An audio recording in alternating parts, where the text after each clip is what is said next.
In this video, we're going to be talking about inline images. I'm going to show you how to add an image in line with your text, and I'm going to show you how we can have our text wrap around our image.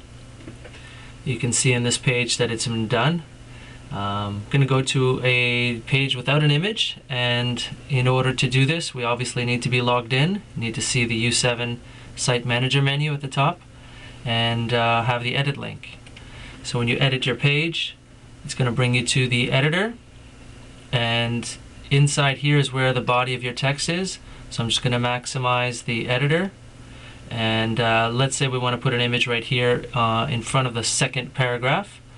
We're going to use the image add media button, and when this window pops up, we could add media that's already on the server through the media library, or we can upload a new image, which is what we'll do right now.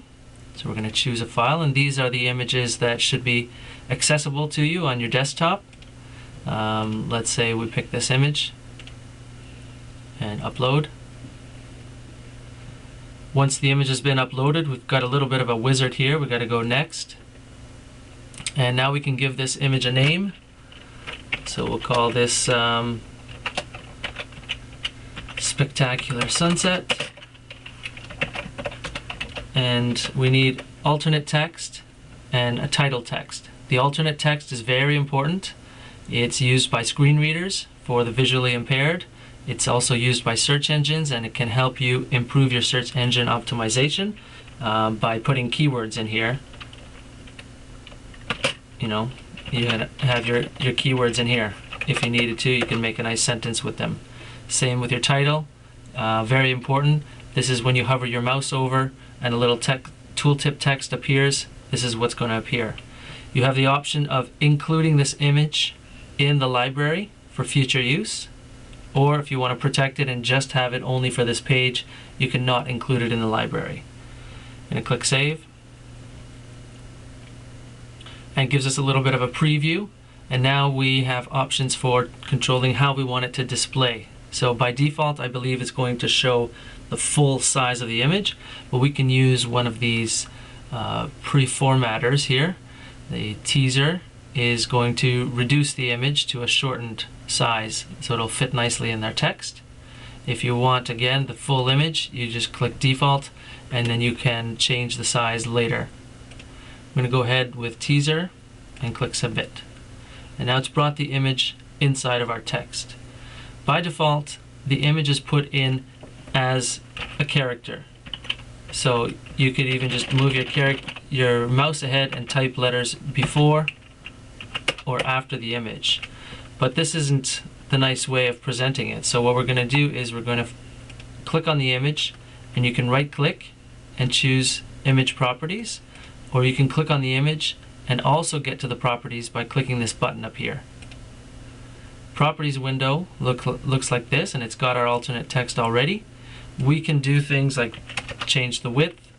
We can add a little 1 pixel border around it, and to make it float, this is what we need to do, is change the alignment. So we can align it to the left, which means the image is going to float on the left side.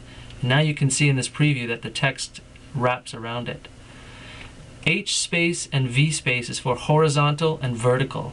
So we don't want our letters necessarily to be stuck up against the image like this. So we're going to add some space here.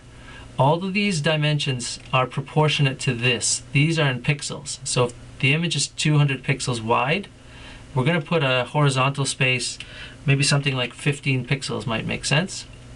Give it a little bit of a gap. And we can do the same thing vertically as well. We can give it some space on the top and the bottom. If you want to adjust it so that you only want space on the right and you only want space on the bottom, you have to go to Advanced, and you can see that the website has taken our settings here and translated them into styling tags. This is in CSS. So obviously not everyone's going to be comfortable with this, but if you are, you can certainly come in here and adjust the margins. So you can say I want 0 at the top, 15 on the right, 15 on the bottom, and 0 on the left. If you know what you're doing, you can do it this way. And we're going to click OK. And now you can see our image is nicely positioned. There's some space on the right, there's some space on the bottom, and it's a nice size as well. I'm going to exit out of the maximized editor, and now that I can see my page again, I can scroll down to the bottom and press save. And now I see that my image is nicely floated around the text.